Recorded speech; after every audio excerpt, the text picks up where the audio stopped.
Մի փոքրներն չէ՞ Քոչարյանի անսուլիսին անդրադառնալը, որովհետև հիմնական թեզերը կարծեք ձեր անվան շուրջ էին պտտվում 2018-ին զանգել է 21-ին, ասում է, որ դուք չեք խնդրել, իրենք չեն խնդրել, որ դուք մասնակցեք ընտրությունների, վերջո այդ անսուլիսը ում համար էր, ինչի մասին էր։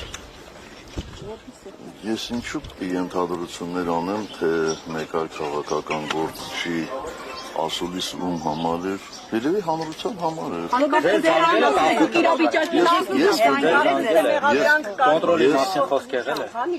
Ես խնդրում եմ, իրար դուք մի խանգարեք, Փառք Աստծո, դատական նիստը վաղ ավարտվեց, եւ ես ձեր տրամադրության տակ եմ, ինչի եք իրարից։ Իրենք ձեզ խնդրել են մասնակցել 2021-ին եւ զանգահարել է ձեզ արդյոք թե ոչ։ Ես ընդհանրապես հակված չեմ անձնական խոսակցությունները, անձնական զրույցները հրապարակայնացնել։ Զանգ եղել է, բայց դրանից առաջ էլ է զանգ եղել, դրանից առաջ էլ է թեմա եղել։ Ինչքան առաջ, որտեղ ասում տևական ժամանակ չեք շփվում։ Ինքը նկատի ուներ, կարծում եմ նկատի ուներ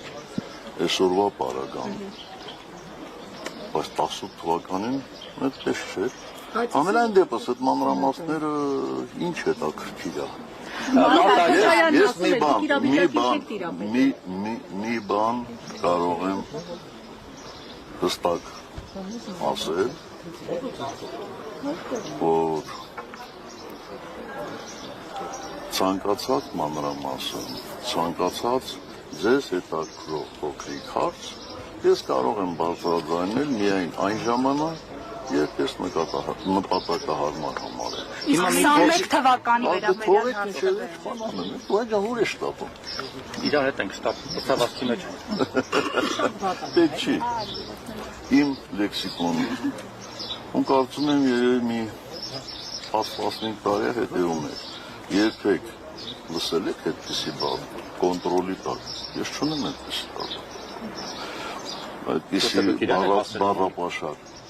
լավ, արդեն 21 թվականի դրվագի մասին, պարոն նախագահ։ Ձեր թույլտվությամբ, պարոն նախագահ, առաջին Այծյանի դատարանում եւ ձեր դեմ առաջին քրեական գործահարուցել, դուք այդ գործով արդարացվեցիք դատարանում, բայց փաստացի ճակատագրական եղավ ձեր արդարացումը դատավոր Վահե Միսակյանի նկատմամբ։ Այս դատարանից ինչ կանխատեսումներ ունեք, պարոն նախագահ։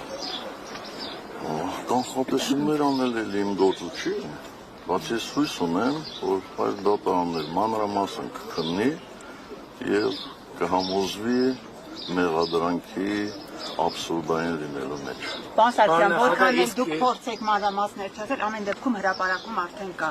այն մասին, որ 18-ի ապրիլին Ռոբերտ Քոչարյանը ձեզ զանգահարել է եւ դուք վստահեցրել եք դրան, որ ամեն ինչ նորմալ է։ Հիմա դուք վերահսկողություն կասեք, կոնտրոլ կասեք, ամեն դեպքում ասած, որ հանգիստ վստահեցրել եք, որ ամեն ինչ նորմալ է։ Եվ հարցը այսպես բարձրաձայնել նա, որ արդյոք պետական կառույցները ձեզ չեն ասել, ձեզ չեն զգուշացնել, տվյալներ չեն տվել, որ իսկապես երկում այլ իրավիճակ է։ Չեն զգուշացնել։ Գիտեք, կարող է հրապարակը ձեզ համար աստվածաշունչ է, ինձ համար աստվածաշունչ չի։ Հրապարակը գրել է եւ դուք դրան հավատացել եք։ Ես հրապարակի մասին չեմ եկել։ Ինքը Ռոբերտ Քոչարյանն է, հրապարակ ասեց, ձայնագրությունը կլսեք։ Լավ։ Ես ձեզ խնդրում եմ 18 թվականի մասով ինձ հարցեր մի ուղղեք, գնացեք եւ դիտեք, եթե չեք դիտել իմ հարցազրույցները 18 թվականի մասին, ժամերով խոսել եմ, դրանից ավել բան ես մի անգամ եմ ասելու, բայց ասելու եմ ուղիղ եթերում, որպեսզի մարդիկ նաև հնարավորություն ունենան հարցեր տալու եւ ուղղորդված, չուղղորդված, երբ որ նպատակահարմար։ Նիկոլ Փաշինյանին հեռացնելու ճանապարհը արդյոք միայն ընտրություններն են, թե այլ ճանապարհներ եւս կան։ Ես կարծում եմ ձեր հարցը հռետորական է, որովհետեւ արդեն բոլորը գիտեք, գոնե դուք գիտեք, որ մենք այդ impeachment-ը սատարում ենք կողմը։ Բայց ես մեղադրանք են ձեր գլխավորածուի մեղադրում են։ Անվստահության գործընթացը տապալում եք impeachment-ը։ Ներողություն, բայց դուք սահմանադրության մեջ գրված հոդվածին անլրջությամբ եք վերաբերվում։ Սահմանադրության, Հայաստանի Հանրապետության սահմանադրության մեջ շատ հստակ գրված է, թե ինչպես կարելի է անվստահություն հայտնել գործող վարչապետին։ Պարոն Սարգսյան, եթե Հայաստան դաշինքի Մենք ինչ իրավունքով ենք էլի դա անլրջացնում։ Այսինքն 21 թվականի ընտրություններին գնալը շատ լուրջ է, որ հաղթելու ենք, իսկ impeachment անելը անլուրջ է։ Քպականների հետ աշխատանք տարվել է։ Ես ձեզ խնդրում եմ, որտեղ դուք ուղղակի պարտավոր եք էլի քաղաքական process-ների մասին դետալ առ դետալ իմանալ։ Ես ձեզ խնդրում եմ, հանդիպեք նախաձեռնողների հետ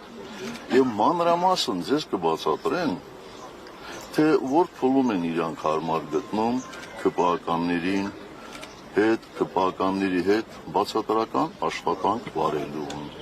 Երբ են իրենք ենթադրում այդ փաստաթուղթը մուտքագրելու ազգային ժողով, որպեսզի ներառվի դա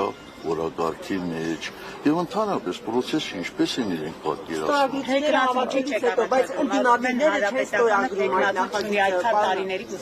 Մարուկյանի տեխնացիոնը մերժում եք դուք եք առաջ։ Պատճառը շատ պարզ է եւ եթե ձեզ թվում է, որ ես արդեն 7 տարի հայտարարում եմ, որ մենք իշխանություն չենք ուզում, դրանով ինքներս մեզ ավելի օգուտ ենք տալիս, ոչ, վնաս ենք տալիս, պարզա չէ, որ ցանկացած միջոցառման, ցանկացած ընտրական process-ի մարդկանց մեծ մասը գնում է դեպի այն ուղղությունը, որտեղից կարելի է շահ ունենալ, այսինքն որտեղ կարելի է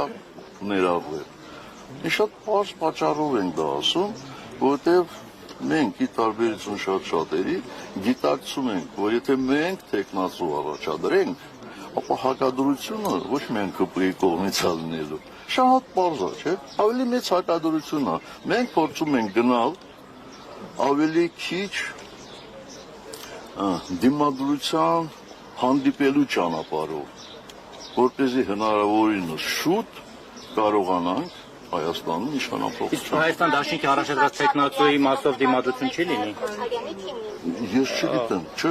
Օրինակ, եթե Քոչարյանին առաջադրեն կամ Քոչարյանի որդուն կամ իրենց մերձավոր շրջապատից որևէ մեկին, պատիվ ունեմ խմբակցությունը կմիանա եւ նորմալ կընդունի այս տեխնացուն։ Լուրերին լավ չես հետևում, որովհետեւ պատիվ ունեմ խմբակցության ղեկավարը այդ մասին հայտարարություն արել եւ շատ պատասխան քննարկել։ Այդ մասով ոչ։ Պատրաստություն կառաջանա, եթե Քոչարյանի թիմակիցները ձեր Ոչ ես այդ հարցին պատասխանեցի։ Հայկ Հայկ Մանուկյանյան կանգնած է, խնդրեք թող իբր։ Պարոն նախագահ, ամեն դեպքում 2010